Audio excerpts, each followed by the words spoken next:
I wanna show all of my haters love. This song's for you. If you had it like me and I was in your shoes, I'd probably hate on me too. What's going on, guys? It's May 30th here, and I want to make this quick video for you to discuss with you my hater. Yes, in fact I do. I have a hater, and there is a disinformation campaign going on right now, and I'm one of the individuals targeted in it. So what I'm going to do is actually make this video as constructive as I can, okay? I'm not going to make this video and cry like a poor little snowflake and poor me, you know, mean things were said. No, what I'm going to do is actually address what was said about me, and I'm going to use that to actually give you guys a little bit more of like a sneak peek or a behind the scenes look to how I started and how this YouTube channel formed and what I'm doing now and everything like that. And then I'm going to talk about this disinformant himself, and I'm going to hopefully give you guys some tools that you can use to hone your own discernment capabilities. So I'm going to kind of kill multiple birds with one positive stone with this one. I'm not going to really talk a bunch of crap and be poor me. I'm going to use this wisely. And let's really get into it. I mean, this is the dude. His name is Daniel Lists, and he goes by the moniker of the Dark Journalist. Now, what essentially happened is that a couple days ago, I mentioned in a video that I'm going to be a part of a new book series between a few different contributors and Corey Goode. Now, Corey Goode is a man who's been another target of that disinformation campaign that I was talking about. And it's hitting him very freaking hard. But because I'm on this book project and he also happens to be on this book project, there's been some guilt by association there. And then the hit pieces have also been coming my way. And he made one of them. Now, what did he say about me? He said this in a video he released about 4 days ago on his YouTube channel, his Dark Journalist YouTube channel. And he essentially said, in the middle of this video, I'm paraphrasing here, but he said I was like this random kid that's into healthy supplements that's being basically mind controlled by Corey Goode to co-opt legitimate secret space program research and dupe the millennial generation.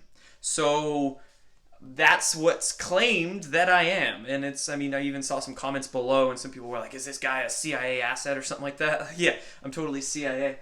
But anyway, how am I gonna discuss this? Well, I'm actually gonna read the script of his frickin' video and talk to you guys about it. So essentially, what he said, word for word, and I quote: "At Contact in the Desert, Corey Goode announced part of a new secret space program book.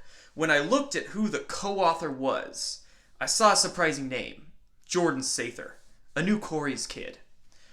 So I'm going to stop right there before I get into the next part and kind of discuss that. What was really interesting in his video is that he singled me out as being a co-author. But, you know, if you've watched my video I just released on that Secret Space Program book, there's 4 different names involved. There's Dr. Bob Wood, there's Dr. Michael Sala, Bill Tompkins, and Corey Goode are all in on it. So it's funny enough that he didn't mention those names, but he just wanted to single me out and then call me this new Corey's kid, which is a very convenient meme that this disinformation campaign is beginning to use. And they're essentially calling all of the younger generation, apparently they think I'm like 12 or something, and calling me a Corey's kid. It's just a blatant character assassination attack, blatant ad hominem attack. So, I mean, it's just like high school drama class watching them when their arguments try and play out. It's pretty ridiculous. But anyway, it's very interesting that they didn't want to say that I was working with all those other names on this project. I mean, Dr. Bob Wood is a physicist that went to Cornell and he worked at Douglas for 34 years. That's there's a reason that he didn't want to say those other names, is because it gives a lot of freaking credence to this project.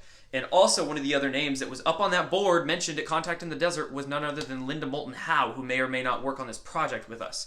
And funny enough, the Dark Journalist interviewed Linda Moulton Howe before, so there's like 2 degrees of separation right there that he didn't want to say because that would destroy his narrative a little bit here, do you see? So, I'll destroy it, didn't matter. Anyway, moving on. He says, Sather last year had a website about taking healthy supplements.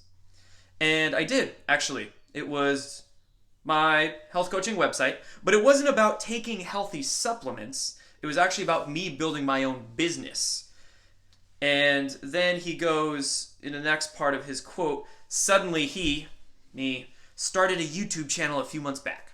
So this is what actually happened. Yes, I had a website about taking healthy supplements. Yes, I started this YouTube channel, but I actually, like I said, about 9 months ago, started my health coaching website, and I wanted to start a health coaching like YouTube channel along with it, right? One of my online mentors who I grew up really admiring was a man by the name of Elliot Hulse, who basically built his own worldwide brand with a YouTube channel that was based out of his like garage gym, and I thought it was badass. I'm like, I want to do that with holistic health. But that never really panned out, and my inner drive and my inner desires was really to expose as much freaking truth as I could. Now, health is a big part of that, of course. There's a lot of, conspiratorial stuff around medicine and whatnot, but I just had this deeper drive to get all like the secret space program information out there and everything in that regard. So that's why I started this YouTube channel, Destroying the Illusion. And that was about 4 months ago. One day I'm just like, screw it. I'm not going to do this health stuff anymore. I'm going to try to do the whole independent journalism thing and just make some freaking videos, because I thought that was a great niche that needed to be filled. And I'm filling it. I'm doing a pretty good job doing it. So yeah, weird things he's trying to misinform people about. And then he goes on to say, on my YouTube channel, I take pains to defend David Wilcock, Corey Good, with a cult-like sentiment and no journalistic merit. So that's kind of 3 things we're going to roll into one response, one refutation with that. I didn't really take pains to defend David Wilcock and Corey Good. All I was essentially saying is they're human beings. So not only do the haters and the people with judging with very narrow perspectives have to realize that they're human, but all of the people with that cult-like attitude have to realize that they're human as well, and to not hang on every word that they give, okay? Because, he's trying to call me out for being this like millennial cult leader. If you take longer than a minute to watch my YouTube videos, you can tell that what I try and do is offer information. I just try to show the way. These videos are really to help people empower themselves with information and increasing their consciousness. So yeah, I have no idea where he's getting that cult-like sentiment thing from. And when he says no journalistic merit, that's really interesting as well, because primary point in case here, the reason my YouTube channel has grown at the rapid rate it has is because people enjoy the journalistic integrity I have with these videos. I link my sources down below. I give objective perspectives as to what is going on, and I connect all the dots with my fancy little whiteboard here. So the no journalistic merit thing is pretty BS.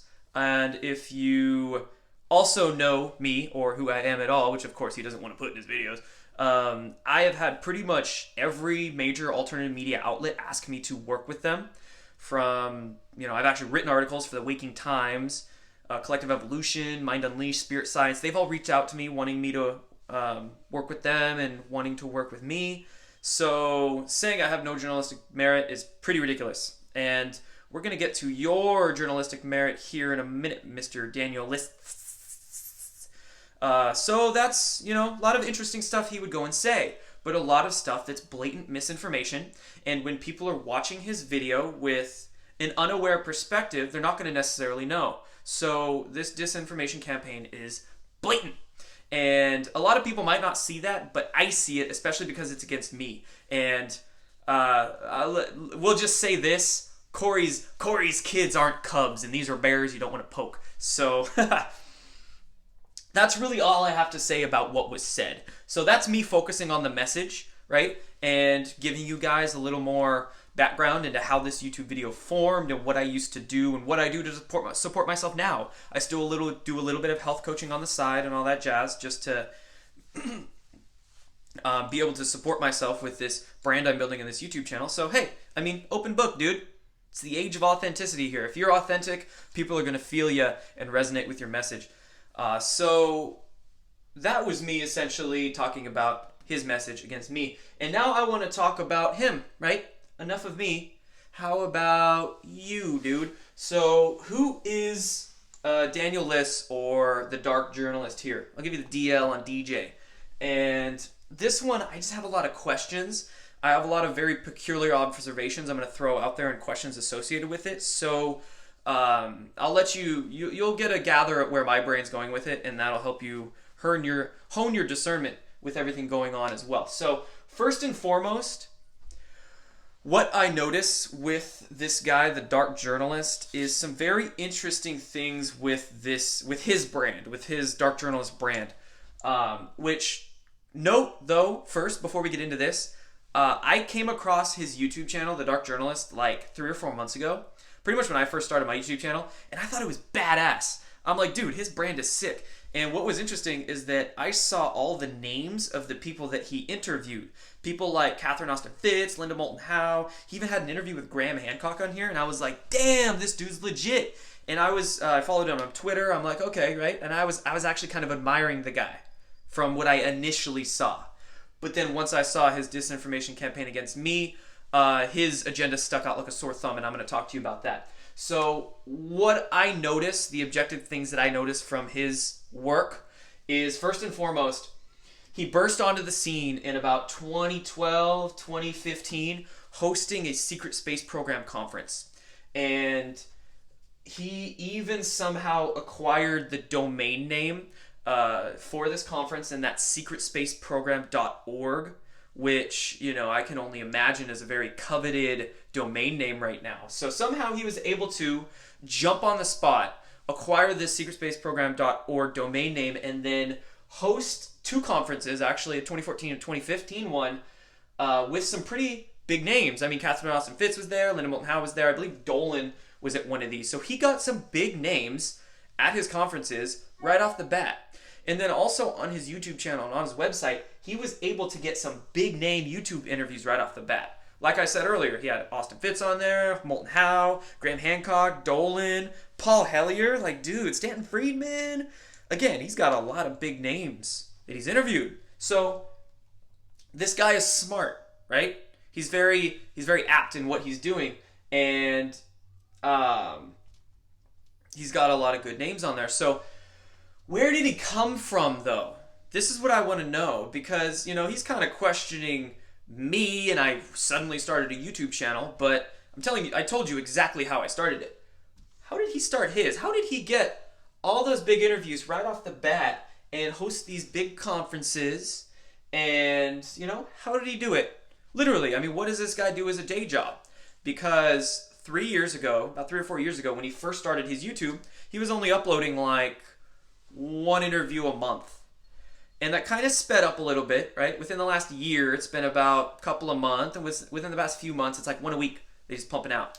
And what's also very interesting to note is that none of what he's put out has been original content, okay? And this is an interesting point in that all he's essentially done, especially on his YouTube channel, I'm checking it out right now, it's all been interviews. That's really it. There's been no original work, which you think, being a journalist, and even on his website, it claims that he's, bring covert information to light on major topics like GMOs, deep state, black budget secrecy, and all that jazz. So what I want to know is, why does he only do interviews, but I don't find any written work, I don't find any other videos, any other content from him trying to expose these issues he claims to want to expose anywhere else? And, I mean, for instance, on GMOs, what has he done on GMOs, right? I haven't seen anything. I've done this, right? I used to work in grassroots campaigns, and I was even part of creation of a documentary on GMOs, right? I can tell you about the BT toxin, exactly what every single freaking ingredient in the store has in it. It's genetically engineered. But I don't know what he's doing to expose these topics. Black budget secrecy, yeah, dude. What information are you really bringing to light? So I'm essentially, you question my journalistic merit, I'm questioning yours. I'm questioning the dark journalistic merit. And, I mean, this book, it's claimed that I'm trying to co-opt legit SSP research, but what blows my mind is, in this book that I'm working on with Dr. Bob Woods, Sala, and Good and Tompkins, is that we are literally bringing every single bit of piece of information we can find out to light, right? The German beginnings of a secret space program in Antarctica, and the LA raid, and crash craft retrievals, and JFK's assassination, like everything. And that's just the first book. So it's like, what am I bringing back? And you don't even know what other projects that I'm planning on and working on as well. I mean, trust me, there is no agenda behind what I do. I am focused on bringing out every single piece of darkness on this planet to light so we can get rid of it, right? And I'm not going to worry about detracting people in the process. But again, if you come at me, I'm going to do no harm and take no shit. So it's weird. It's weird he says all these things. I got a lot of questions for him, right? Where did he come from? How? What's with his journalism? What's his purpose with his brand he's building? So this really leads me to my last case in point here. Is the dark journalist, a honest, misled journalist? I mean, dude, I don't know the dude, right? I don't know who this guy is. He might very well just be kind of caught up in his own ego constructs and misled a little bit. And I'm not sure. He's done good work. He's interviewed good people, a lot of honest, well-meaning people. But I don't, if you want to build out your dark journalist brand, which you could do awesome stuff with, I got some ideas for you. I can help you if you want to expand your, journalistic ways and start doing more work. Hey, I can help you out there too. Just let you know. But if you're not an honest journalist that really wants to expose these things, and you're in fact a well-placed asset, well then, I mean, you're kind of showing yourself now, right? What they would call that is a knock, non-official cover. I like the espionage talk. So if you could be a knock, right? He could be, like I said, a well-placed asset who built a seemingly legit brand and has recently been activated. And I'll explain that really quick before I'm done.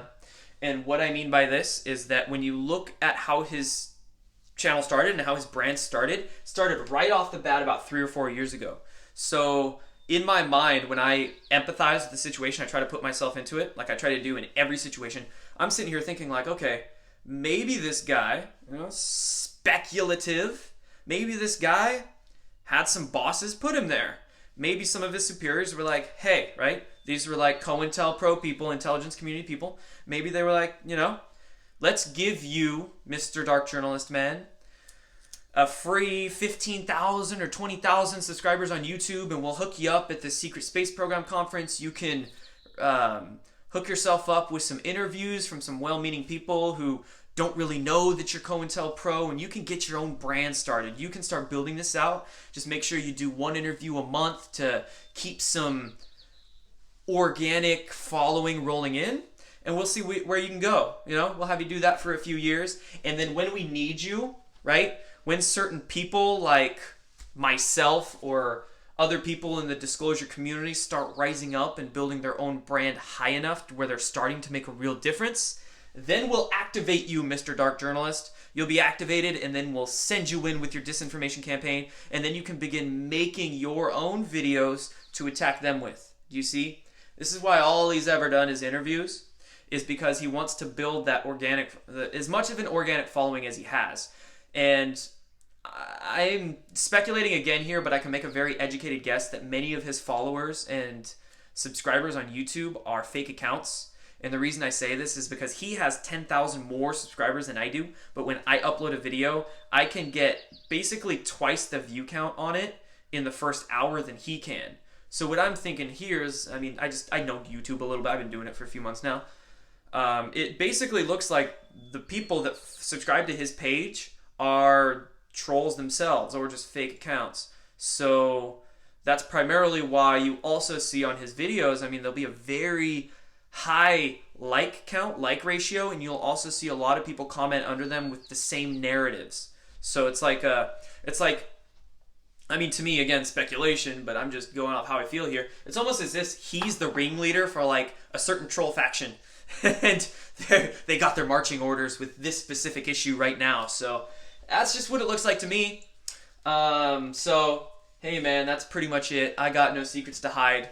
There you go. That's why I started my YouTube channel. I'm not trying to co-opt anybody with information. Trust me, the stuff I'm putting out is not kid-friendly material.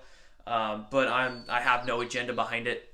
I'm just, I'm pretty good at marketing, and I'm learning how to build a brand. So I just happen to be making a little bit of money off this. Definitely not enough to live, which is why I'm doing some other things as well. And yeah, man, there's definitely no cult-like vibes around me. I actually despise the cult people more than the haters. And, you know, all I want people to do is freaking empower themselves. And I got a lot of questions for you. That's pretty much it. So you can either, I guess, start upping your own journalistic merit and stop with the shit talking, or you can admit that someone is paying you and you have an agenda. So that's all I have to say about that. No more time wasted on him. No more time wasted on the haters, man. Mic drop.